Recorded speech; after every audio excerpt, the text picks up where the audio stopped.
How's everyone doing today? My name is Jeff Buettner, and I was asked to come here and tell you a little bit about myself. I am 19 years old. To go on and talk about myself, I decided to tell a little story. I've told the story before, but it's a little funnier because it actually happened in this room.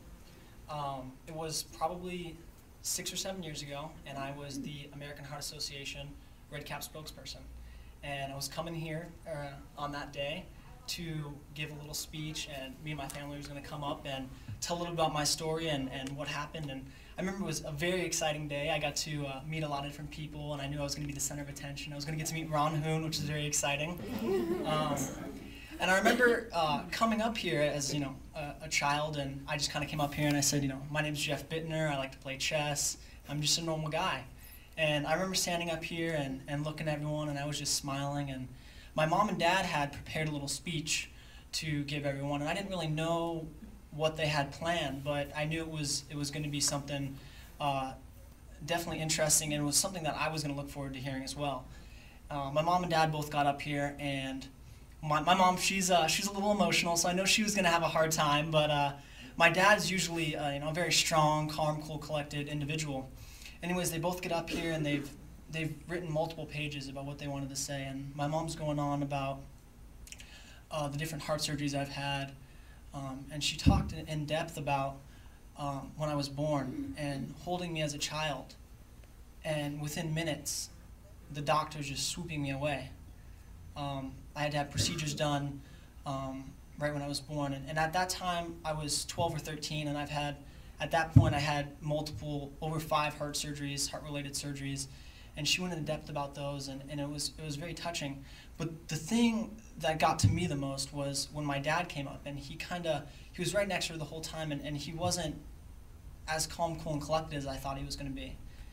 And he kind of gets up there, and he kind of interjected, and he goes on to talk about a story that he admitted that he's never told me, he never told my family, never told my mom, but when my mom was still in the hospital after she had me, and after I had been swept away, a doctor came and sat with my father and explained to him the severity of my situation and the difficulty of the procedures and how new they were. And if I had been born years earlier, how there wouldn't be a hope in the world for me. My dad said the doctor quoted him some statistic like 1 in 5 chance of me surviving. It's 20%. If I was a betting man, I wouldn't bet on that. But my parents were there for me. Everyone was there for me. The American Heart Association was there for me. Phoenix Children's Hospital was there. And I made it through. To this date, I've had over 10 related heart surgeries. I've been in the hospital more times than I can count on one hand. I've spent months at a time there. Anyways, as my dad told this story, I was in shock. I stood there, and I was sitting next to the podium right here, and I wasn't smiling anymore because I was so overwhelmed. To that point, I had always just been a normal kid, a normal individual. And that's something that the research that American Heart Association has done was able to give to me. To this day, even though I've been through so much, it's still, to me, I'm just Jeff, I have multiple stories of hanging out with friends, meeting people, spending multiple days with them, encountering them, and when I bring up that I've had heart surgery, I've survived multiple heart-related issues, they're shocked. I've had people call me out on it, and it's really amazing the research that gets done here. 1 in 5 aren't the greatest odds, but I've made it. And if it wasn't for the research the American Heart Association has done and the other organizations out there, I just want to thank you guys for coming out here to support the cause and support me and support all the future people in need. A couple of the tools, fundraising tools, the website that they have set up is an excellent tool to use.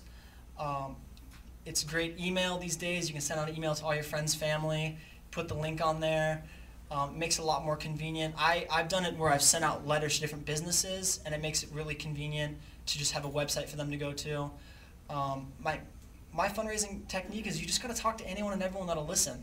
And if you can't get them to come to the Heart Walk, or even if you can't get them to fundraise, if you can just get the awareness out there, that's all that we really need. Like I said, thank you guys for coming out here, and thanks for listening to my story, and hope you guys had fun and go out there and raise some funds. Thank you.